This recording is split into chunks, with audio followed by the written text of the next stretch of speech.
Madame la Première ministre, vous avez tenu hier une conférence sociale avec les représentants des salariés et du patronat.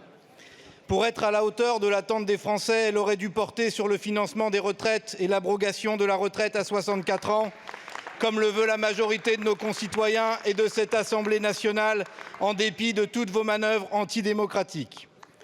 Elle aurait dû acter la hausse du SMIC, l'indexation des salaires sur l'inflation, la fin des cadeaux aux actionnaires et des exonérations de cotisations sociales sans contrepartie.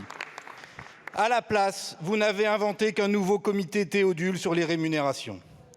Encore une fois, vous récidivez dans votre préférence actionnariale, là où les Français attendent la préférence salariale que nous défendons. Dans le même temps, vous n'avez toujours pas renoncé à ponctionner 1 milliard d'euros dans les caisses des retraites complémentaires des salariés du privé, malgré l'opposition unanime du patronat et des syndicats de salariés. Vous vous apprêtez ainsi à racketter 13 millions de retraités, alors même que le Conseil d'orientation des retraites dit que les pensions complémentaires vont baisser.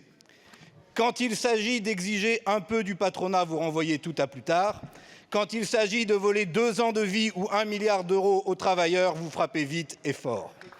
Vous êtes plus doués pour faire les poches des Français que pour les remplir.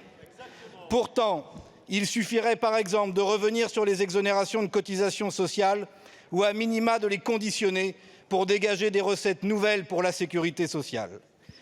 Quand allez-vous enfin conditionner ces 206 milliards d'euros annuels d'aide publique aux entreprises?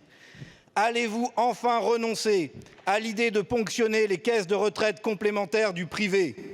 Jusqu'à quand allez-vous préférer la maltraitance sociale à la justice et au progrès?